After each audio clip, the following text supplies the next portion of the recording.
Hey guys, it's me, Rich. The Supreme Court is about to drop rulings that will rewrite the rules of this country, and most people have no idea that it's coming. The justices have 26 cases waiting to be decided before they go on a summer recess. Now, your citizenship, your right to bear arms, your kids' school sports programs, the president's power to fire unelected bureaucrats, and even how your votes are counted. All of it is sitting on 9 justices' desks right now. And if you stick with me till the end of this video, I will tell you which of these cases could flip Washington upside down before the summer is over. Let's get into it. All right, guys, welcome back to RPW Media, where we are MAGA first, conservative second, and Republican third, with the goal of bringing you the most honest news coverage of the day. If you're new, like, subscribe, and comment. And thank you. So June is when it starts. The Supreme Court is in its final weeks, and what's sitting on those 9 desks right now could change this country in ways most Americans aren't even remotely prepared for. We're talking about birthright citizenship, gun rights, transgender athletes, campaign finance, and a question that gets to the core of how this republic actually functions. How much power does a president really have over his own executive branch of government? And here's the thing nobody wants to say out loud. Several of these rulings could drop any day now. This term has already delivered shocks. Usually the big decisions pile up at the very end of June, a legal avalanche all at once. Not this year. Political earthquakes have already happened, and the aftershocks are still spreading across Washington. The court struck down Trump's global tariff policy. That was a significant setback for the administration. Now the justices appear increasingly skeptical of Trump's attempt to change birthright citizenship through executive action alone. But the executive action is exactly why executive orders were created. Because the birthright citizenship argument of subject to the jurisdiction thereof is exactly what Trump is arguing. And so the 14th Amendment with an executive order on it is the exact way, it's written the exact way that Trump believes that it's supposed to go. But don't count Republicans out yet, because while Trump was taking losses on one front, the court handed the GOP a substantial victory by tossing out a Louisiana congressional district that had been designed to favor a black Democrat. That's illegal. That ruling is already reshaping congressional maps across the country. The full consequences of the Calais case might not land until 2028 or 2030, but make no mistake, the groundwork is being laid right now. And there are more potential wins on the way. One pending case could allow party committees to raise and spend much larger amounts of money on behalf of candidates. Another could tighten election rules by preventing states from counting mail ballots that arrive after Election Day. 26 cases still undecided, several of them enormous. Ask yourself, are you paying attention? Here's the first one. Trump and birthright citizenship. This case gets right to the heart of a question that has been deliberately misread for over a century. Does the 14th Amendment mean that what its own author said it means? The amendment says all persons born or naturalized in the United States and subject to the jurisdiction thereof are citizens of the United States. 4 words, subject to the jurisdiction. And here's what the mainstream media will never tell you. Senator Jacob Howard of Michigan, the man who wrote and introduced the citizenship clause of the 14th Amendment, stood on the floor of the United States Senate in 1866 and explained exactly what those words mean. He said that the clause excludes foreigners and aliens, that it applies only to those who owe complete allegiance to the United States, not tourists, not visa holders, not people who cross the border illegally, people who are fully, legally, politically subject to this country and no other. That is not a conservative spin on the amendment. That is the amendment's author explaining his own words. It doesn't get more original than that, guys.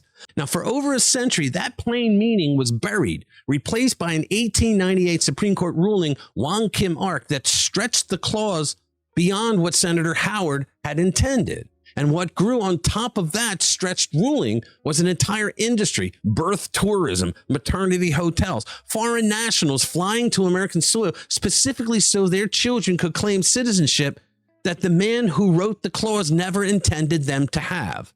President Trump challenged that on his first day back in office. He signed an executive order that would deny automatic citizenship to children born in the United States if their parents were here illegally or on temporary visas, work, student, or tourist. Federal judges blocked it immediately because that's what federal judges do, especially those who hate Trump. When the case reached the Supreme Court, some justices appeared skeptical of the administration's arguments. That is more than likely because the lie about this issue has been out there for close to 100 years. But skepticism from the bench during oral arguments isn't a ruling, and the correct reading of this amendment, grounded in the original intent of the man who wrote it, is exactly what Trump is arguing. The court now has an opportunity to correct a century-old mistake and restore the 14th Amendment to what it actually says and what its author actually meant. Now, if the court rules against him, Trump may realistically hope for a ruling that rejects his order based on existing immigration statutes that should have never been written in the first place, rather than a sweeping constitutional declaration. That would still be a loss, but temporary, because it would leave the door open for Congress to revisit the issue of so-called birth tourism in the future. That's Trump v. Barbara. Watch it closely. All right, so next up, guns and drug use. Now, here's one that's going to make a lot of people uncomfortable, and it should. Can the government ban habitual drug users from owning firearms? Federal law has prohibited gun ownership by unlawful users of controlled substances since 1968. It's not a new idea, but a federal appeals court in Texas struck down that restriction in most circumstances, ruling it violates the Second Amendment unless the person is actively impaired by drugs at the time of arrest. Not a habitual user, not a regular user, actively high. That's the standard they set.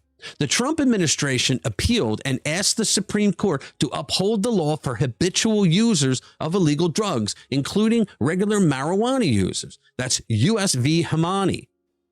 There's a second gun case with broad implications. The court must determine whether states like California and Hawaii can prohibit licensed gun owners from carrying firearms into businesses that are open to the public, unless the owner explicitly grants permission.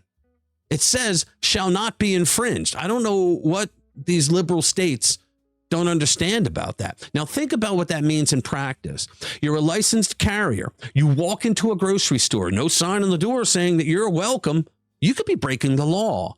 That case could significantly affect concealed carry laws across the country. That's Wolford versus Lopez. And if the court gets this wrong, the consequences for law-abiding gun owners will be severe and immediate. All right, next up, transgender athletes and school sports. This issue has become one of the most politically explosive debates in America. And frankly, it's not hard to understand why. Can states maintain separate sports teams for boys and girls based on biological sex? Or does that violate federal law and constitutional protections? The court heard appeals from West Virginia and Idaho after lower courts ruled that state restrictions on transgender participation in girls' sports were discriminatory. Based on oral arguments, several justices appeared ready to side with the states. But here's the real question, and it matters enormously. How far is the court willing to go? That justices could simply uphold the laws in West Virginia and Idaho and leave it at that.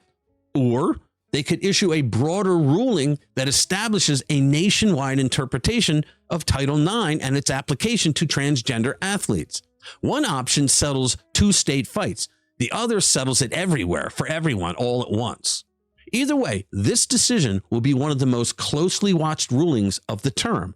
West Virginia v. B.P.J. and Little versus Hecox. When that ruling drops, the reaction from the left will tell you everything you need to know about how much they've been counting on the courts to protect an agenda the voters keep rejecting. It's an 80-20 issue. Next, Trump and independent agencies. This one sounds technical. It isn't. Stay with me. Can a president fire officials who lead independent agencies created by Congress? For decades, Washington has operated under a system where certain regulatory agencies function with some degree of independence. Members serve fixed terms. They can only be removed for specific reasons. The theory was simple. These agencies would be insulated from day-to-day politics. They'd operate above the fray, accountable to no one in particular. And that last part is exactly the problem. Trump and constitutional conservatives argue that executive power belongs to the president. It says so in the Constitution.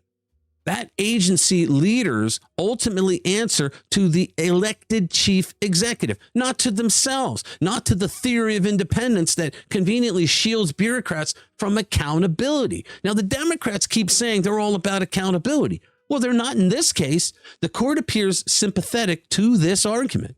At the same time, several justices seem specifically interested in protecting the Federal Reserve's independence, which could become an important exception if the court expands presidential authority. That's Trump v. Slaughter. There's a related case as well. Federal Reserve Governor Lisa Cook. Trump accused her of mortgage fraud and announced her removal through social media. That's Trump. The Supreme Court temporarily blocked the dismissal. During arguments, several justices appeared inclined to conclude that Cook was entitled to due process and a formal opportunity to contest the allegations before removal. That's Trump v. Cook. If the court broadly expands presidential removal power here, we are looking at a fundamental restructuring of the administrative state. That is not an exaggeration. That is the stakes.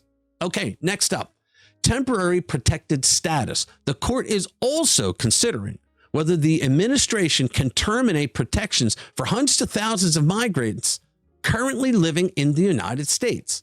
Congress created temporary protected status in 1990 for people who could not safely return to their home countries because of war, instability, or natural disasters. The Obama administration extended those protections to large numbers of Haitians and Syrians.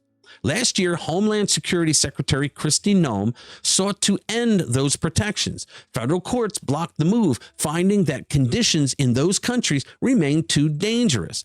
Before the Supreme Court, administration lawyers argued that federal law prevents judges from reviewing these executive decisions in the first place. That's Mullin v. Doe. The question isn't just what happens to those migrants.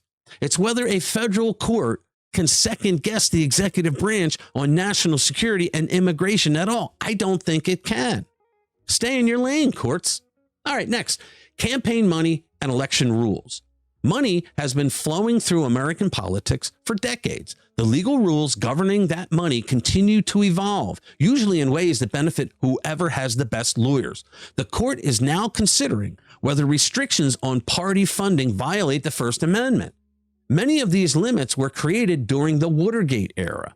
Republicans, then led by Senator J.D. Vance, argue that the remaining limits no longer make sense when super PACs can spend unlimited sums supporting candidates. The National Republican Senatorial Committee v. FEC.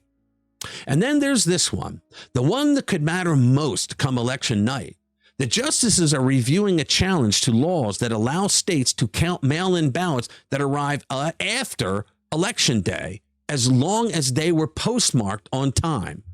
Republicans want those laws struck down. If they succeed, election procedures in many states could change significantly before future federal elections.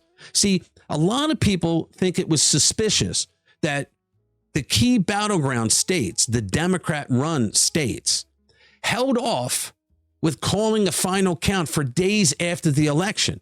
Many believe it was because they were trying to figure out how many votes Joe Biden needed in order to defeat Trump. And they believed that those ballots that came in and were allowed to come after the election night ended were phony ballots that were counted. That's Watson v. Republican National Committee. And if you ever wondered why election integrity keeps getting dismissed as a fringe issue, ask yourself why the fight over it keeps ending up at the Supreme Court. Now, here's what all of this adds up to. By the time the justices leave Washington for summer break, Americans will have answers to questions this country has been arguing for years, in some cases for generations. What does citizenship mean? Who controls the executive branch? What states protect women's sports? Does your vote count if it shows up late? Can the government take your guns because of what you smoke? These aren't abstract legal questions. They are the architecture of the country you live in. And right now, 9 people in black robes are deciding what it looks like. Here's the upside. And there is one. The conservative legal movement spent 30 years building toward a Supreme Court that would actually take these questions seriously, not dismiss them. No punt. Actually decide them. That court exists right now. Whatever the outcomes, the era of unelected bureaucrats and activist judges rewriting the country without accountability is being challenged at its foundation. That matters. That's not nothing. That's everything. So tell me what you think about this in the comments below. I love hearing from you. Thank you for watching. I'll see you in the next one.